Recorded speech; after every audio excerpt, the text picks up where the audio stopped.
At the 1915 Pan-Pacific Exposition, San Francisco fell in love with the livestock pavilion, so much so that it had to have a permanent livestock pavilion of its own. And so the idea for the Cow Palace and the Grand National Livestock Show was born.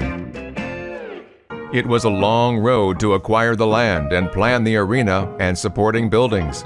During those years of planning, the Great Depression struck.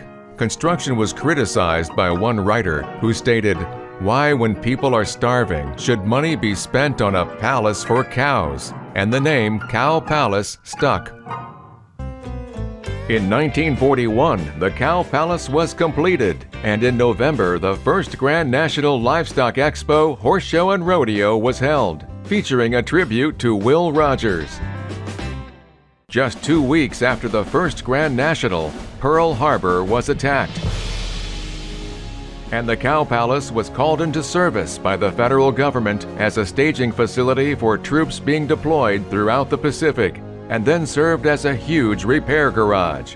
When it returned to its original role in 1946, the Cow Palace became the home of the finest livestock and horse shows in the nation for both the ag industry and youth livestock projects.